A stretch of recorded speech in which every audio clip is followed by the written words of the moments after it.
nabiyyina Muhammadin wa ala alihi wa ashabihi wa sallama tasliman katsira.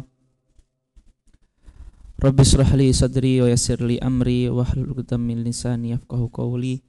Rabbana zidna ilman warzuqna fahman. Subhanaka la ilma lana illa ma 'allamtana innaka antal alimul hakim. Nawaitu ta'alluma wa ta'lima lillahi rabbil alamin. Insyaallah kita akan melanjutkan pelajaran kita di dalam kitab ini, Marisalah ini, matan kecil ringkas yaitu Bidayatul Bidayah. Qala al-muallif hafizahullahu taala, kharitatu ilmi tazkiyah, peta ilmu tazkiyatin nafs. Tazkiyatun nafs itu objeknya ada dua, batin yaitu hati dan zahir. Ya, dan zahir yaitu yang nampak, mata, telinga, mulut, perut, tangan, kemaluan, kaki. Itu namanya zahir. Karena anggota-anggota tadi itu adalah anggota yang memungkinkan untuk berbuat maksiat. Taib. Untuk yang batin, yaitu untuk hati, ada dua aktivitas tazkiyatun nafas. Aktivitas pertama dinamakan takhliyah. Takhliyah artinya aktivitas pembersihan. Yang kedua dinamakan aktivitas tahliyah. Ya. Kemarin mana itu? Apa namanya? Pointer itu. Ada di tas atau di mana?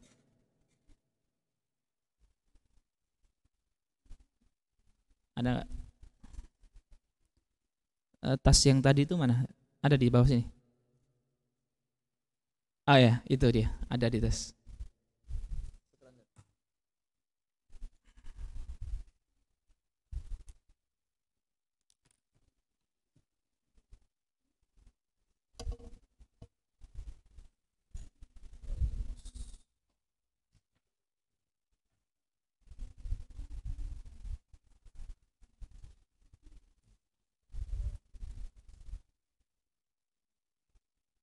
Ya, jadi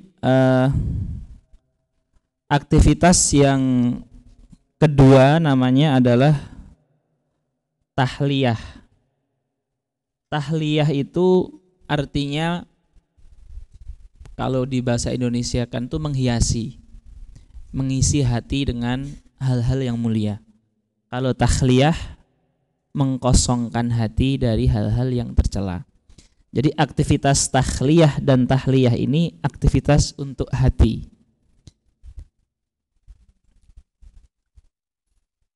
Jadi itu dua aktivitas tazkiyatun nafas untuk hati.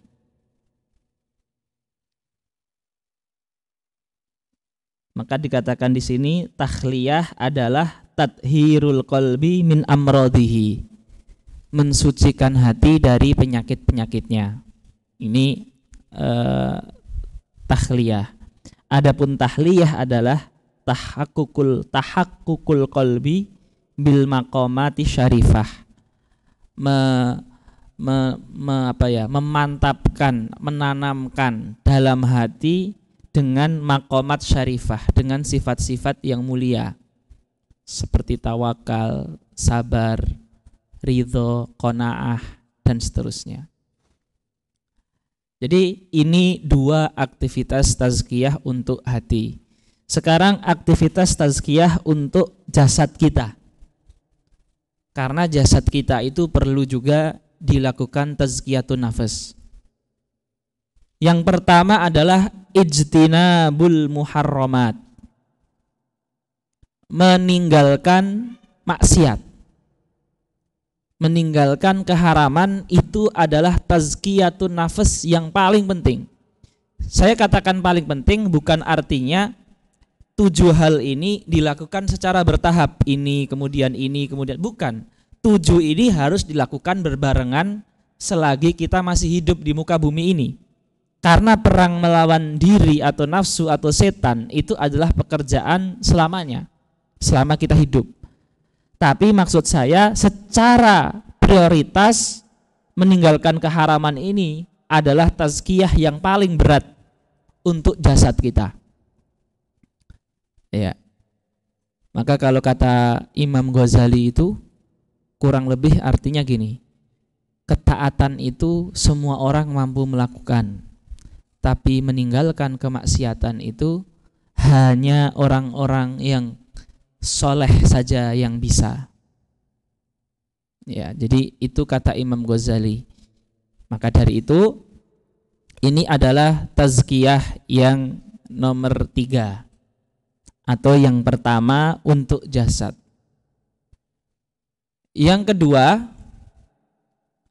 fi'lul wajibat, menjalankan kewajiban. Ini tazkiyah yang nomor 4.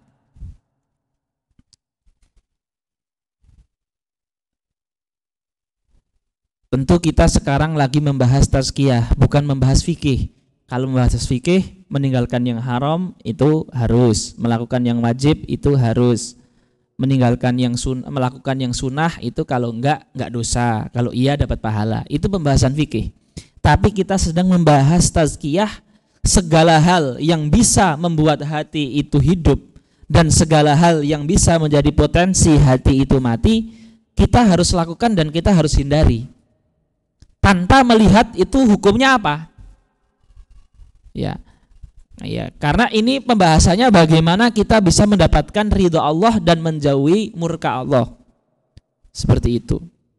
Jadi di sini kita maksimalis, perfeksionis, bukan minimalis, yang penting yang wajib saja, tidak. Bahkan kalaupun itu tidak haram tapi membuat hati kita itu mati, kita tinggalkan itu. Seperti itu.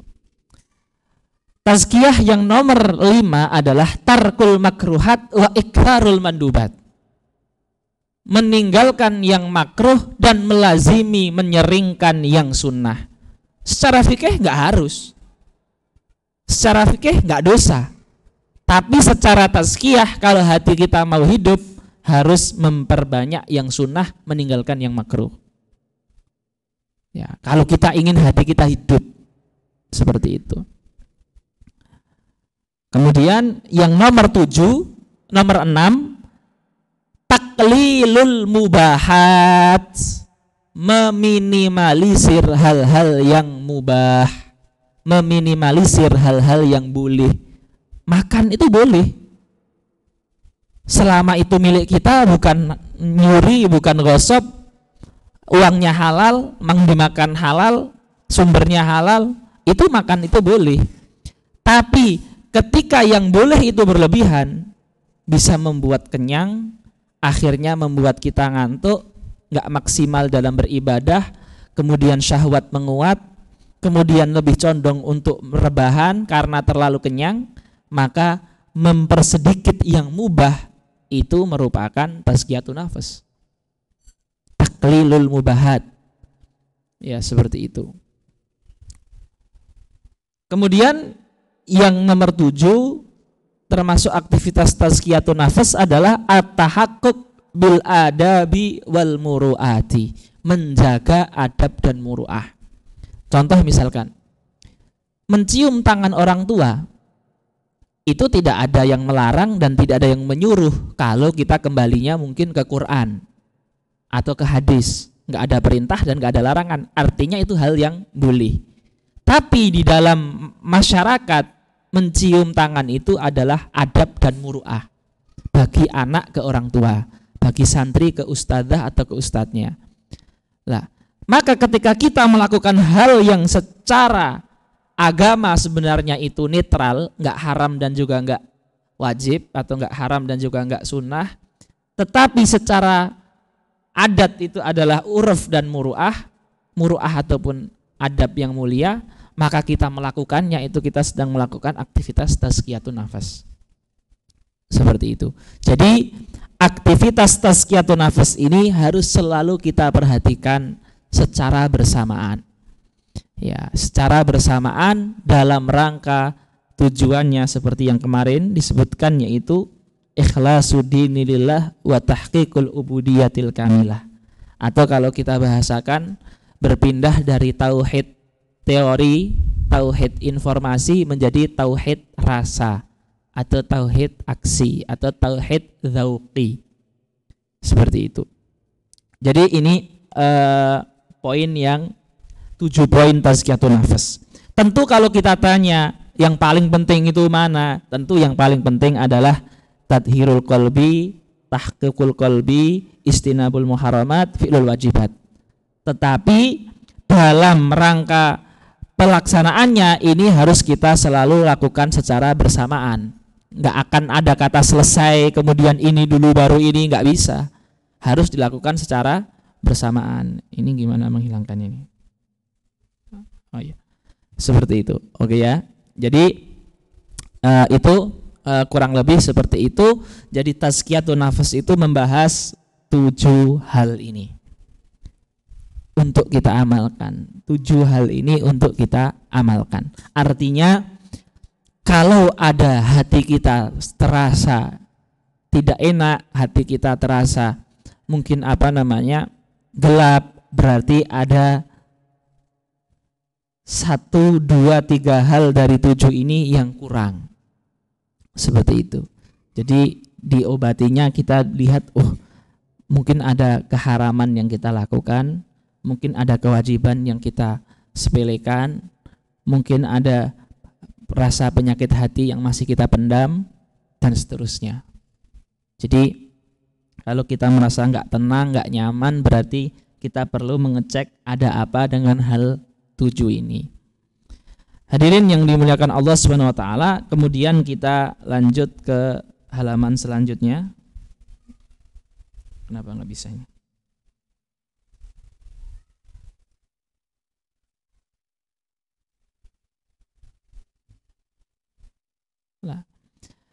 Kita lanjut halaman selanjutnya. Kita mulai dengan tazkiyatul batin. Jadi 7 itu akan kita bahas secara singkat satu persatu. Jadi kalau kita lihat contohnya itu seperti ini, misalkan tazkiyatun nafas itu ilmunya seperti ini. Misalkan ini ya, misalkan penyakit riya. Sebabnya apa? Sebabnya tamak bil khalqi. Sebabnya terlalu banyak berharap kepada manusia. Obatnya, obat ilmiahnya apa? Al ilmu bi ajzi al khalqi wa dhafihim. Menyadari bahwasanya manusia itu sama-sama lemah. Buat apa kita berharap sama manusia, wong dia juga sama-sama punya kekurangan seperti kita. Obat amalinya apa? Obat prakteknya apa? Satrul ibadati an ayunil khalqi. Menutup ibadah dari pandangan orang untuk meminimalisir riya. Jadi itu ilmu tazkiyah itu seperti itu. Penyakit hati, riya, sebabnya apa? Obat ilmiahnya apa? Obat prakteknya apa? Jadi memberikan solusi. Penyakit hasad, sebabnya apa? Obat ilmiahnya apa? Obat amalinya apa? Jadi penyakit, sebab, obatnya apa? Penyakit, sebab, obatnya apa? Jadi sangat bermanfaat sekali. Jadi sebenarnya ketika kita sedang mengalami kegalauan atau sedang mengalami masalah hidup itu, buku yang kita baca itu buku tazkiyah, sehingga kita menjadi optimis seperti itu. Kemudian seperti ini contoh, tadi kan itu tahliyah, contoh tahliyah ya, ini contoh tahliyah. Seperti ikhlas, definisinya apa? Ciri-cirinya apa? Fadilahnya apa? Sehingga kita semangat untuk ikhlas. Seperti itu. Jadi ini adalah ilmu tazkiyah itu seperti itu, menerangkan kepada kita. Ya. Kemudian sebelum kita masuk ke poin pertama ya, tentang tazkiyatul batin, yakni pertama dari yang ketujuh, sangat penting kita kita mengetahui di zaman sekarang ya. Jadi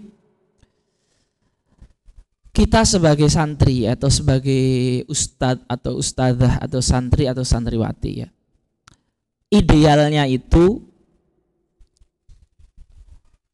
sebagaimana ketika kita belajar fikih itu ada guru fikih.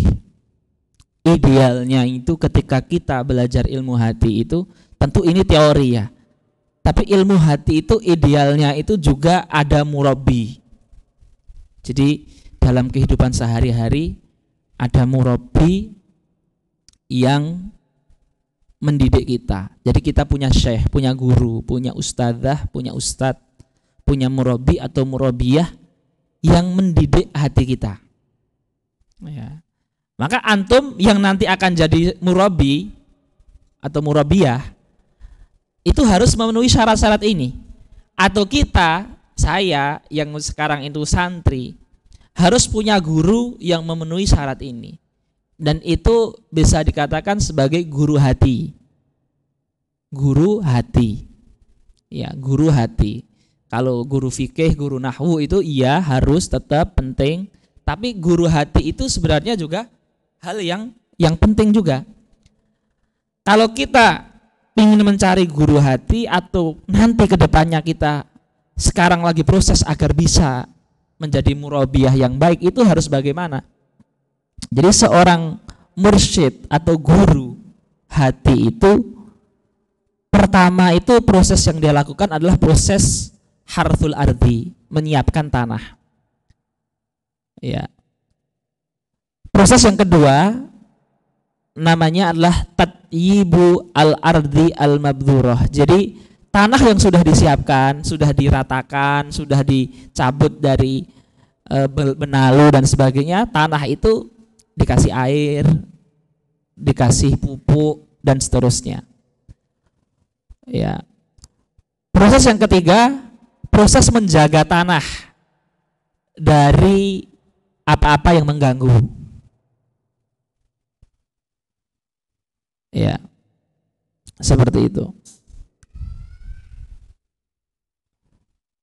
Baru proses yang keempat itu proses mulai memanen buahnya atau memanen tanamannya dan seterusnya.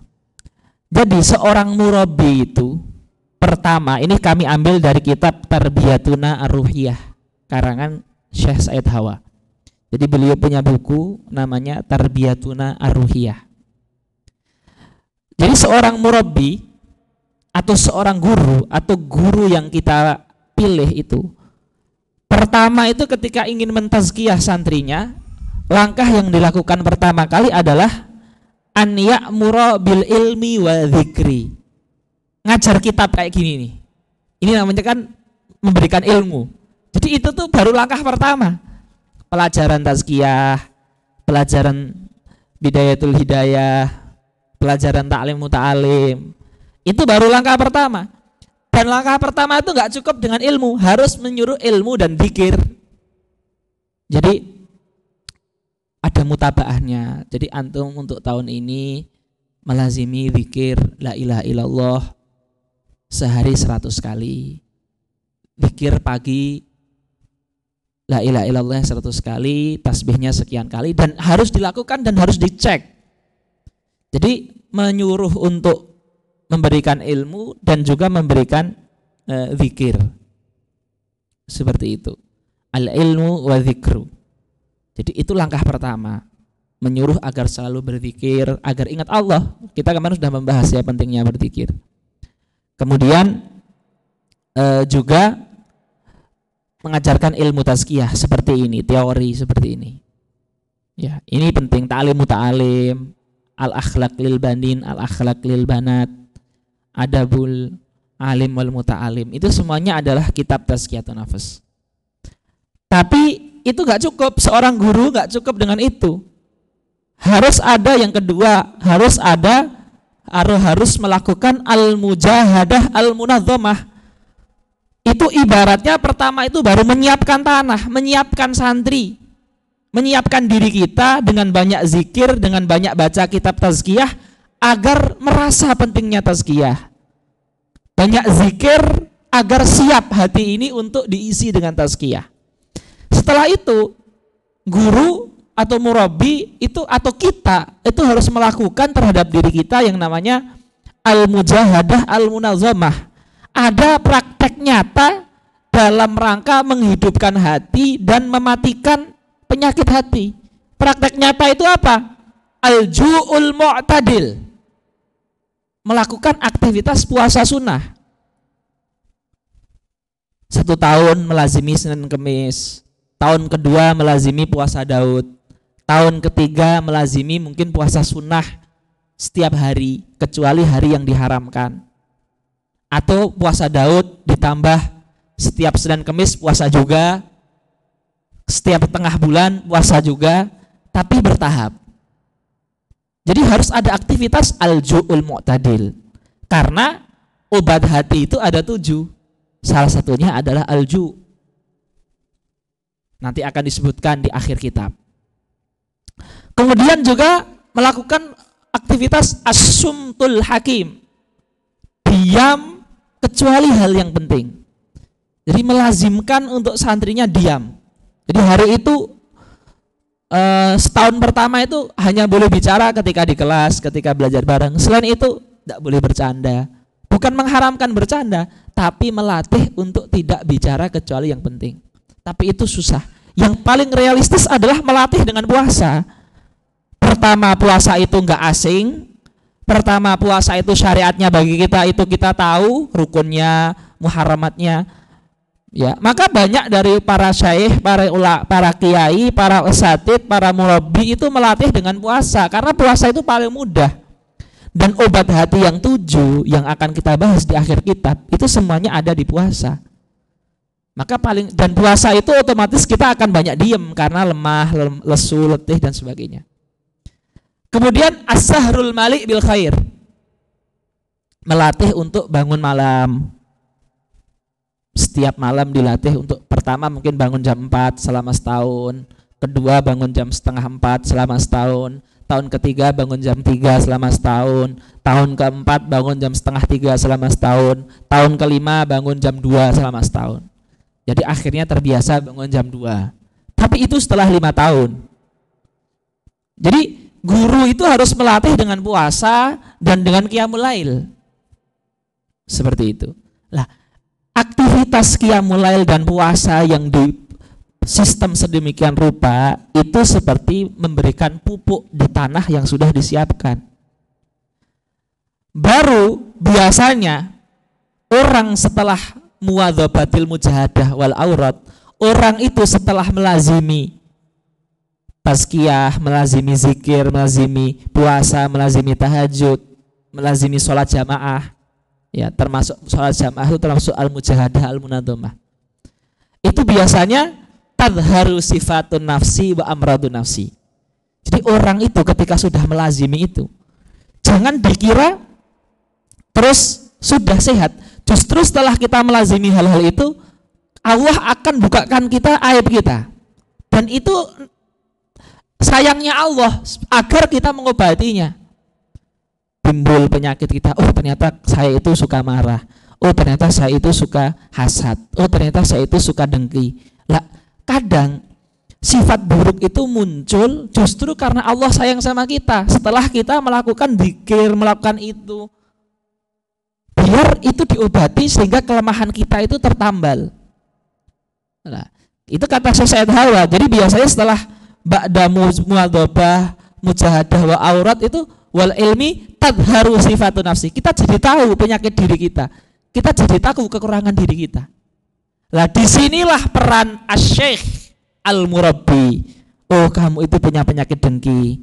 Dengki itu sebabnya ini, obatnya ini. Mulai penyakit itu dihilangkan satu persatu. Lah, ketika proses ini sudah berjalan, dilengkapilah dengan proses yang keempat.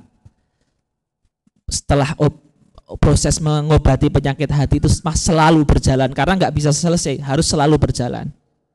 Ya, proses 4 itu harus selalu berjalan. Ketika sudah berjalan yang 1, yang 2, kemudian selalu mengobati hati yang ketiga, disinilah mulai kita tanamkan hikmah-hikmah dari segala perintah. Jadi sholat itu tidak hanya sholat, hikmah sholat apa? Puasa itu nggak hanya puasa, hikmah puasa apa? Jadi mulai memikirkan hikmah di balik segala perintah. mulai memikirkan hikmah di balik segala larangan. Jadi makna ketika kita melakukan perintah dan meninggalkan larangan itu sudah memikirkan, oh ini untuk ini untuk ini. Sehingga kita tauhidnya itu rasa tadi. Melakukan perintah itu sudah tahu hikmahnya. Ya, karena ketika kita melakukan aktivitas yang 3 itu, insya Allah Allah akan membukakan kepada kita hikmah-hikmah di balik perintah dan di balik larangan, sehingga kita melakukannya sudah bukan lagi terpaksa, tapi karena kebutuhan, tapi karena memang itu yang harus kita lakukan biar kita selamat di akhirat. Jadi melihat sesuatu itu panjang seperti itu loh. Jadi penglihatannya itu tidak hanya lagi paksaan dan seterusnya. Lah ini apabila kita memiliki seorang murabi atau kita nanti jadi murabi, itu harus melakukan aktivitas seperti ini. Jadi kita harus tahu ilmu tazkiyah. Kita bagaimana akan mengobati santri kita kalau kita belum mempelajari tazkiyatun nafas. Maka yang keempat adalah ta'miqul ma'ani adz-dzauqiyyah wa tarkizu ala an tadhhara thamaratu tauhid fi sulukil insan. Bagaimana tauhid itu berbuah menjadi aksi lisannya dan juga menjaga lisannya dan menjaga kemaluannya. Seperti itu. Nah, ini daurul mursyid, tugasnya seorang murabbi. Lah zaman sekarang ya, mungkin untuk menemukan mursyid yang ideal itu susah, ya kan? Maka apabila kita nggak punya mursyid, bagaimana? Ini juga diberikan solusi ini oleh Syekh Said Hawa. Apabila kita nggak punya mursyid itu bagaimana? Ya, pertama, al-ilhahu alal ilmi, harus haus ilmu, harus haus ngaji, baik itu offline ataupun online, harus haus baca, harus haus belajar. Belajar apa? Belajar ilmu hati. Kemudian yang kedua, al-iktsaru minas sholati ala nabi, memperbanyak sholawat. Maka hampir setiap kitab tazkiyah, baik itu Bidayatul Hidayah atau syarahnya Nawawi Bantani rahimahullah, atau Al-Ihya Ulumuddin lil Imam Al-Ghazali, atau bahkan Tarbiyatun Ruhiyah punya Syekh Hawa, kitab tazkiyah apapun selalu menyebutkan as-salatu ala nabi itu syekhu man la syekhalah. Artinya syekh bukan dalam ilmu fikih, syekh dalam ilmu hati. Banyak belajar pertama. Yang kedua, memperbanyak sholawat. Dalilnya apa? Lah ini dalilnya.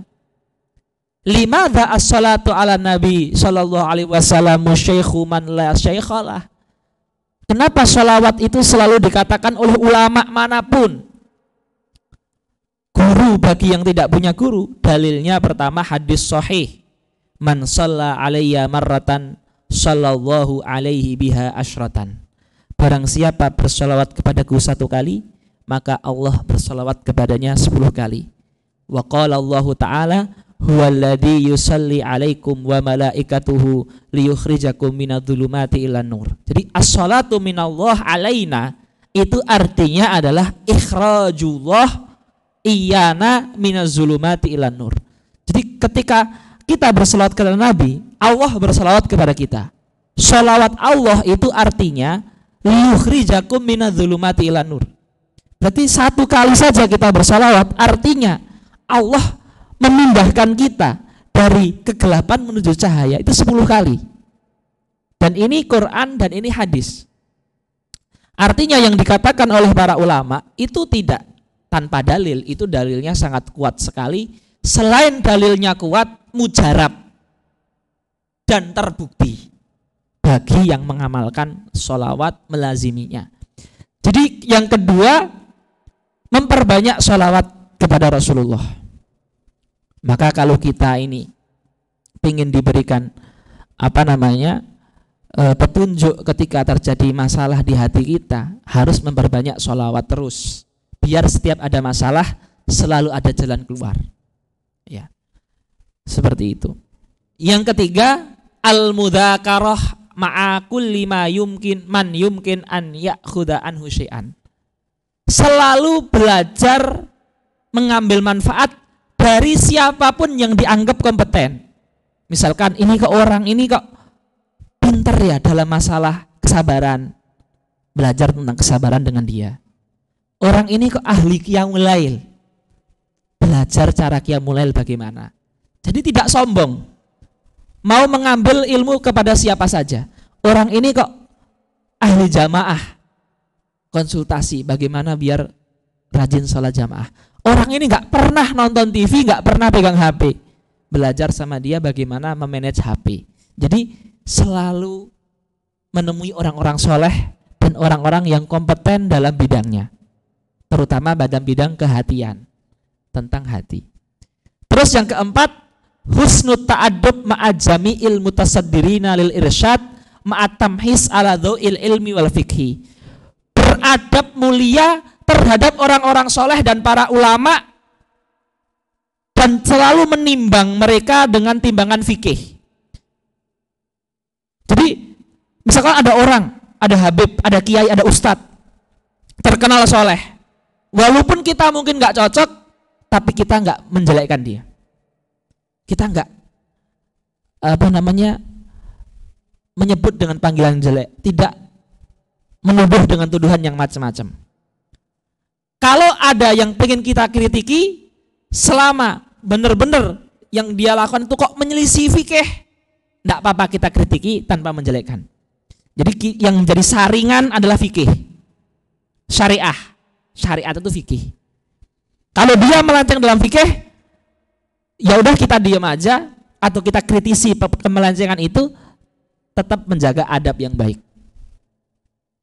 Jadi menjaga adab dengan orang-orang soleh dan orang-orang alim, dan ditimbang dengan fikih. Seperti itu. Kalau di fikih kok ada tuntunannya, walaupun fikih Hanafi, Maliki, ya sudah itu khilafiyah. Selalu yang menjadi timbangan melenceng tidak itu fikih. Tidak keluar dari fikih, madzhab arba'ah. Seperti itu. Jadi ini bagaimana kita memiliki pembimbing, bagaimana kita memperbaiki hati kalau kita belum punya mursyid atau murabi yang ideal. Dan ini tentunya kita bermanfaat ini gak hanya sekarang, baik ketika kita masih dalam nyantri atau nanti ketika kita sudah hidup berkeluarga. Ini sangat penting karena yang namanya penyakit hati itu gak akan berhenti sampai berhentinya nafas kita. Ujian itu gak akan berhenti dengan kita lulus kuliah. Justru mungkin nanti ketika kita sudah keluar dari pondok itu ujian hati itu lebih berat. Apalagi kalau kita sudah bercampur dengan masyarakat, masalahnya lebih kompleks lagi, bercampur dengan tempat kerja. Maka salah satu solusi adalah yang dikatakan 4 langkah yang dikatakan Syekh Said Hawa ini. Selalu haus belajar, selalu memperbanyak sholawat, mengambil faidah dengan siapa saja dalam bidangnya yang kompeten, terutama dalam ilmu hati, belajar ini terutama dalam ilmu hati juga, kemudian menjaga adab, dan menimbang orang itu kalau mau sesat atau tidak itu timbangannya adalah fikih. Maka kita harus tahu fikih juga, minimal yang pokok-pokok, yang ijma, yang fardu ain. Ini. Kemudian ini juga hal penting, ini disebutkan di Ihya, di Maraqi Ubudiyah dan seterusnya. Kalau kita ingin mengobati diri kita kan kita harus tahu aib kita. Bagaimana kita tahu aib kita kalau kita nggak punya guru? Ini kan juga problem. Kita ingin mengobati diri kita, tapi kita nggak punya guru. Maka kita harus tahu ini juga. 4 langkah mengetahui aib. Yang pertama, kalau kita al-julus baina yaday syaikhin basir. Kalau kita punya guru yang kompeten, itu kita tahu aib kita, itu iya. Tapi kalau kita nggak punya guru, karena kita untuk mengobati hati harus tahu penyakitnya. Penyakit hati adalah aib itu. Aib itu diketahui dari guru. Lah kalau guru kita nggak ada, merasa aman-aman saja kan berarti nggak aman. Kalau nggak ada syekh yang memberitahu aib kita, ada langkah yang kedua. Nasbu sadiqin sadukin basirin mutadayyinin raqiban ala nafsihi. Memilih teman kita yang jujur, terpercaya, yang agamanya bagus, kita jadikan dia sebagai syekh kita. Karena orang yang agamanya bagus, yang teman yang jujur itu akan berkata apa adanya tentang kita. Agamanya bagus, jujur, basir, bisa tahu kekurangan kita. Tapi teman yang seperti itu kan jarang. Kalaupun ada, alhamdulillah. Intinya kalau ada itu bisa untuk memberitahukan aib kita. Kalau nggak ada, yang ketiga, al-istifadatu min alasinatil a'da. Istifadah dari mulut musuh-musuh kita. Karena musuh itu selalu jujur memberitahukan kekurangan kita. Orang yang suka menggibahin kita, yang suka mengkritik kita, yang suka menjelekkan kita, yang suka memojokkan kita, yang suka gondok sama kita, yang suka marah sama kita, itu tulus, itu biasanya kritikannya itu betul gitu. Walaupun mungkin diterimanya berat, tapi itu biasanya jujur. Maka apa yang dikatakan oleh mereka itu yang menjadikan kita introspeksi. Ya, seperti itu. Jadi itu apa yang dikatakan dalam keadaan marah sama kita, oh itu berarti kekurangan kita. Lah kita mengobati itu. Kalau tiga-tiganya ini gak memungkinkan, ada cara keempat yang memungkinkan. Mukhalatatun nas, berinteraksi dengan orang. Fakullu ma ra'ahu minan nasi madmuman istanabahu. Setiap kamu melihat yang jelek dari orang lain, berarti saya jangan seperti itu. Lah itu. Jadi ini 4 langkah mengetahui kekurangan kita sehingga kita nggak melakukan itu. Sangat simpel sekali. Tapi melakukannya berat. Ya, jadi itu penting ya saya sebutkan dengan mukaddimah ini karena kadang kita berpikir, karena Syekh Said Hawa itu pernah ditanya, bagaimana punya mursyid Syekh kalau kita tidak bertarekat? Ya, kata beliau, orang yang mengatakan hanya dengan tarekat kita bisa tazkiyatun nafas itu pendapat yang tidak betul. Karena tazkiyatun nafas itu Syekh itu enggak terkungkung dalam lingkup tarekat. Selama ada orang yang memenuhi syarat ya'muru bil ilmi wa dzikri dan seterusnya, itu juga bisa menjadi syekh, ya, dan seterusnya, ya. Makanya beliau merumuskan 4 poin ini. Ikhwan akhwat yang dimuliakan Allah Subhanahu wa taala, kembali ke kitab ya. Jadi syekh mu'alif penulis akan memulai dengan tazkiyatul batin. Tazkiyatul batin ini 2 sisi, takhliyatul qalbi dan tahliyatul qalbi. Bagaimana membersihkan hati dari riya, hasad, dan kibr. Riya, hasad, dan kibr ini sebagaimana dituliskan oleh Imam Ghazali dalam Bidayatul Hidayah, ini adalah inti penyakit hati. 3 hal ini.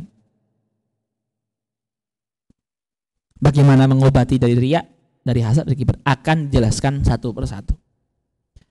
Kemudian bagaimana mengisi hati dengan taubat, ikhlas, dan tawakal. Karena taubat, ikhlas, dan tawakal ini juga inti obat hati, inti hidupnya hati ketika kita selalu taubat, selalu taubat, selalu taubat. Terus selalu menanamkan ikhlas. Apa itu ikhlas, bagaimana, dan selalu tawakal. Nah, ini juga akan disebutkan satu persatu. Akan disebutkan satu persatu. Kita mulai ini insya Allah besok ya. Hari ini kita cukupkan sekian. Terus kita masuk ke kitab yang kedua. Aqulu qouli hadza astaghfirullah li wa lakum. Wassalamualaikum warahmatullahi wabarakatuh.